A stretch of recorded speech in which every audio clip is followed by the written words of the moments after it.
Hello, everyone. My guest today is Roy Raanani. He's the CEO of Chorus.ai and an engineer with a passion for business and sales. He spent his career working with startups and advising technology companies on strategy and operations. He started his career at Bain & Company and holds an engineering science degree from the University of Toronto and an MBA from Stanford. He was the first hire at Eric Schmidt's innovation endeavors. Roy, are you ready to take us to the top?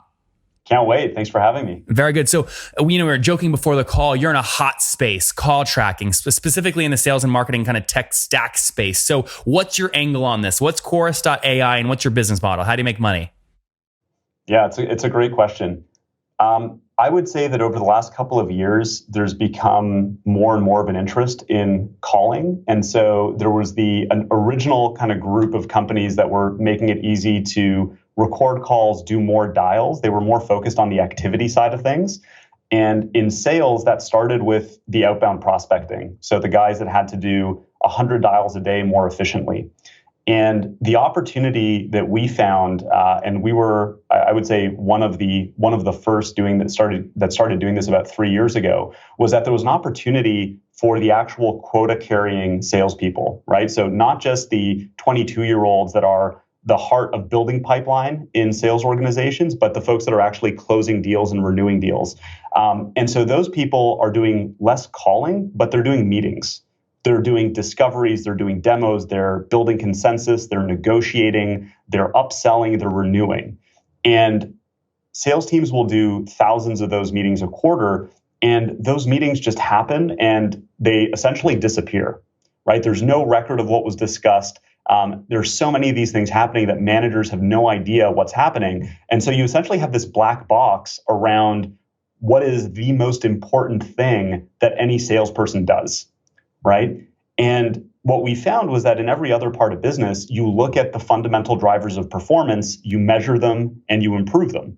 And when it comes to closing revenue and renewing revenue, that most fundamental activity is a conversation, and there was no data on it.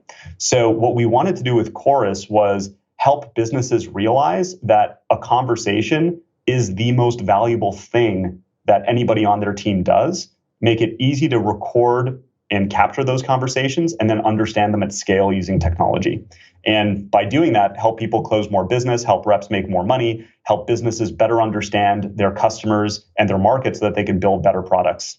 Now, do you dive into actual kind of voice things, i.e. can you tell a sales manager or a CRO that their number one sales rep who always beats quota says the word price 3 minutes in versus everyone else waits until minute 18, they should change what they're doing? Yeah, absolutely. We focused a lot on making those types of insights really actionable to folks. So it turns out that you picked up one around pricing, but it turns out that discounting is something that happens on, we've analyzed over 1 million calls at this point, and it'll tend to come up on maybe 25 to 30% of conversations. And what you find is that the way that discounting is brought up is very, very different depending on if you're a very experienced rep or a less experienced rep. So everybody offers the discount, but very few people get something in return for it, right? And some people offer the discount very, very early on in the sales cycle. Some people wait until they know that there's a real deal in place and they understand the timeline and they're using the discount to get something concrete. So what we try to do is build algorithms that are going to surface very actionable, very hard ROI types of moments for sales teams so that as soon as you start using Chorus within a week, we're going to hopefully find moments that cover the cost of the platform for your entire company for the entire year. Which is what? What's the average customer paying you per month? I know you probably have cohorts, but if I forced you into an average, what would it be? Yeah, so the first thing that I would say is we don't want to talk about pricing until we've looked at value, but what I would say is we are competitive with any other core piece of the sales stack, right? So competitive with something like a Salesforce.com. So let me give you a hypothetical because I'm going to align the hypothetical with my audience members because I want them to obviously evaluate Chorus. If someone has a team of 10, right, they're doing, I'm going to make this up, $1 million in ARR, and they're going, yeah, we have like 2 salespeople, we're bringing on a third and a fourth. Maybe they're doing a seed round of funding. What should they expect to pay for the platform? Are we talking 100 per month, 10 grand per month, $1,000 per month? Yeah, it would be more around the 100 per month range. Okay, got it. And is that a an accurate description of the majority of your customers, or are they typically bigger or smaller than that? I would say there's a range. The people will buy Chorus for very different reasons depending on the size of the business. So if you're a smaller team like the one that you described, the number one reason that people will buy is because they'll all have that one account executive that's been around for 2 or 3 years that knows the product inside out. They know how to position it versus competition. They know how to create urgency. They know how to do all of those things. And you're buying an insurance policy because if that person decides to leave for whatever reason, there's a family emergency, who knows, they decide to go to that shiny startup around the block, you've now lost all of those, all of that gold around what they're doing that's so effective.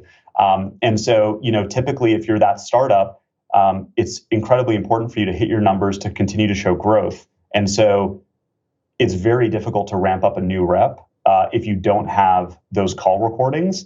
And then in addition to that, making it very easy to find the 10 out of maybe hundreds that are really important to listen to because they deal with a certain competitive situation or a certain part of the sales cycle or a certain objection. This is basically you're auto-creating a training manual for scaling a sales team just by recording these calls in a worst-case scenario.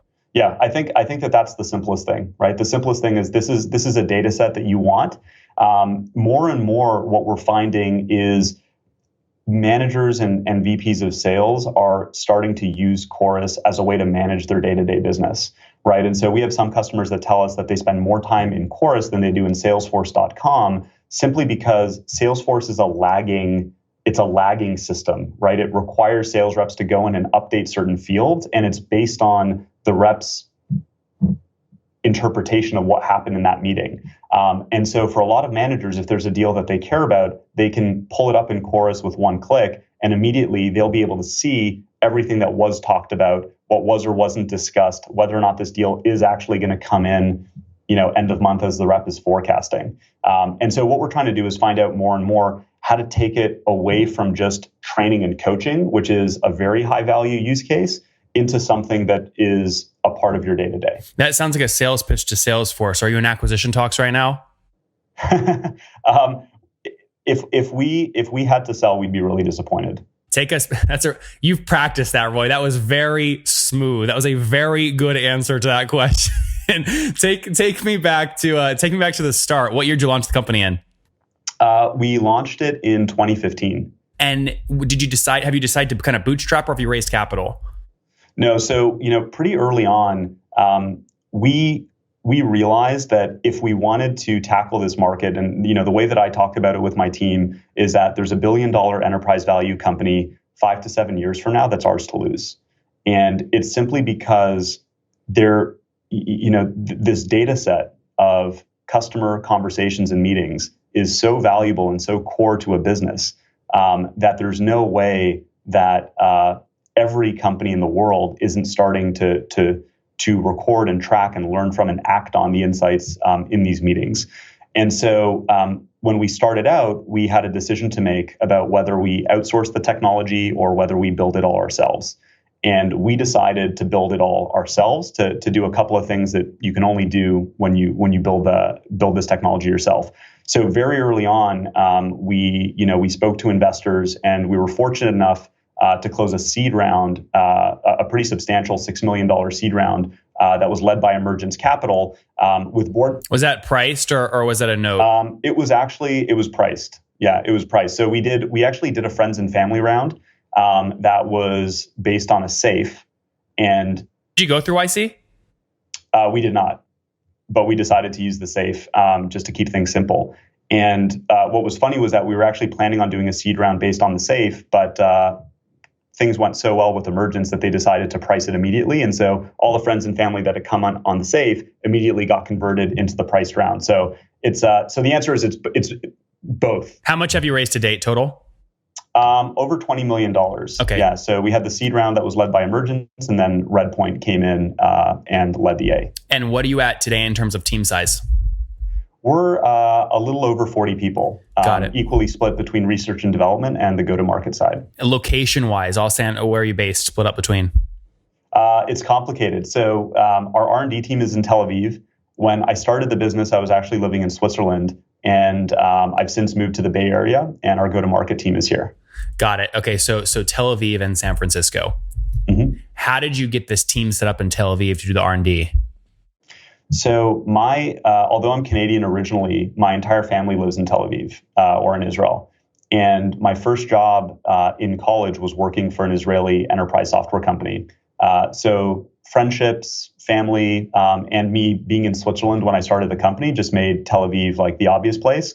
But it goes without saying that it's about people. And my two co-founders, Micha and Russell, are based in Tel Aviv, and they were the right people to start the business with. So you're 3 years in, team of 40, super valuable algorithm built around a very hot space, 20 million raised. What are you at today in terms of total customers paying for you guys? We don't get into the specifics, but you could peg us around 100 enterprise customers. And those are ranging from large companies like Qualtrics with hundreds of sales reps and Adroll, to those, hot, high growth startups like the Outreaches of the world, Everstring, Visible, Uberflip, Vidyard, all of those folks. So we've had many of those. You just like name. We've had many of those folks on the show in the past 60 days. So those are good names. That's amazing. Are you just can you give me a lead list? I was about to say past guests? I was about to say you can literally go to getlatka.com, which just creates company profiles from these audio things, and you will see Vidyard, you'll see Michael obviously lit in there, you'll see all these companies. So it's good. Very good. All right, so good. I mean, so when I asked that question, I learned a lot from that, right? Because you chose to say kind of we have 100 enterprise. I mean, are you continuing to go up market? If someone's listening right now and they're just like a 4, 5, 10 person startup, is this not the fit for them? No, I think we sell for very different reasons, and I think that the core product that we started with, that we went to market with a year and a half ago, for example, would have been better suited for small businesses. And as you add more functionality, like a deep bidirectional Salesforce integration, or the ability to take all of your data that Chorus is generating and push it into a Redshift instance so that you can build dashboards in Domo or Tableau or Periscope or Looker or anything like that, that functionality just lends itself more to the enterprise. And of course, the type of value that we can deliver just goes up exponentially the larger your team is, because you have that much less visibility into what's happening. Yep, that makes sense. Last question related to revenue. I mean, have you guys passed, and be as vague as you want, but have you passed like the $10 million ARR mark? We're not there yet. We're not there yet. Do you think you'll hit it by the end of the year? Not by the end of this year. Okay, but maybe 2018? We're going to be pretty aggressive in 2018. That's good. That's good. All right. That's fair. Take me into some of the economics on this, right? So it's a hyper competitive space. Like we talked, we talked earlier about some other companies in the space. How are your sales calls going? How are you winning these customers? And specific to that, what's your fully weighted CAC look like on those wins? Yeah, I don't have great data on the CAC right now, just because we're experimenting with a lot of different approaches. So much of our new customers come from referrals and come from inbound. And we actually only hired a head of marketing a few weeks ago. And so a lot of the growth to date has been purely organic. Sorry, what was your earlier question? No, let me break up those questions into just one question each. So CAC is something you're experimenting a lot. When you say you're experimenting with, you mean you're testing many different paid channels? We're starting with inbound, yeah. So what we want to do is we want to optimize the inbound, simply because we have such incredible conversion rates on the inbound. It's working really well that we want to figure out that channel before we start adding additional channels. What's incredible conversion look like? Like more than 20% trial to paid, or what? Yeah. Okay, that's incredible. All right, good. And then, instead of going maybe into every experiment, maybe this is a better question. So like last month, what did you guys spend just on paid stuff, paid acquisition? I don't feel comfortable sharing those numbers yet. Okay. So what I would say is the vast majority Roy, what's it definitely less than? It's definitely less than 10K, 50K, 100K? Yeah, it's under 50K right now. Okay, fair enough. So under 50, most of it's organic. And so why are people finding you organically? Is a core part of your 40-person team based on like content creation, a little media company, or what? Yeah, a lot of it comes from just doing really good work with customers.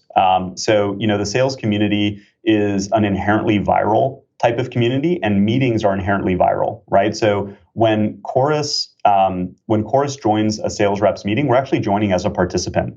And what we found is a lot of sales reps will talk about Chorus and the value that they're getting out of it, right? So, oh, Nathan, yeah, just so you know, there's another participant here. It's Chorus. It's a product that's going to take notes for me so that I can be more focused on our conversation. Oh, that's really interesting. And because we work with so many customers that sell into sales, right? Like we are working with some of the leading sales and marketing tech companies. So when their customer success teams are meeting quarterly with their customer base and they're using Chorus and they're getting value out of it, there's a very natural conversation that happens. And so that's what we're finding works really well for us. This is something I've always been very jealous of the document signing space for. You guys have I don't want to say it's such an easy job, but it's so much easier than other companies to get your viral coefficient greater than 1 because the invite to join Chorus is naturally sent as part of the product value. Do you guys actively track viral coefficient? And if so, have you gotten above that 1 number?